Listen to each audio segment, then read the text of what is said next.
Welcome to Priya tailors. నేను ఇంతకు ముందుగా చూపించాను కదా, ఈ పూసలన్నీ కట్ చేశారనేసి, హోల్స్ అంతా ఇలా ఉన్నాయనేసి నేనేం చేశానంటే ఇట్లాగా గొలుసు కుట్టు ఇంత ముందు ఉన్నింది, దీనికి ఇలాగ అతికిచ్చాను. ఫోన్ దగ్గరగా పెట్టి చూస్తే ఈ హోల్స్ ఇది కనిపిస్తుంది, బట్ దూరం నుండి అట్లేం తెలియట్లేదు. చూడండి, మనకు ఆ హోల్స్ తెలియకుండా ఉండడమే కదా అనేసి కొంచెం టైం ఉండుంటే కనుక అక్కడంతా సన్నగా అతికిచ్చేదానికి బాగుండేది. ఎప్పుడు దాహం వేస్తుందో అప్పుడు బావి తోకునేది మన ఆడవాళ్ళకి అలవాటే కదా. అందరి గురించి కాదు, నాకు అలవాటు. ఎప్పుడన్నా ఫంక్షన్ ఉన్నప్పుడు అప్పుడు గబగబా ఏ చీర ఎత్తుకుందామా, ఏ జాకెట్ కట్టుకుందామా అని ఎత్తుక్కుంటుంటాను.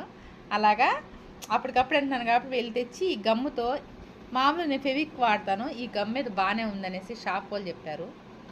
దీంట్లో ఇది స్టిక్ వెంట కూడా ఇచ్చారు, ఎందుకు మళ్ళీ ఇంకోసారి వాడను కదా అనేసి దీంతో అతికిచ్చాను. నాకైతే సింపుల్గా ఓకే అనిపించింది. ఏదన్నా బ్యాంగిల్స్కి అతికించుకోవడానికి ఏదైనా సింపుల్ అంటే మనం అన్ని శారీస్కి వర్క్ వేయించుకోవాలంటే వేయించుకోలేం కదండి. ఇప్పుడైతే మనకు 1500 2000 రూపాయలు అయితే మంచిగా వచ్చేస్తున్నాయి ఫంక్షన్ వేరే కట్టుకోపోవడానికి.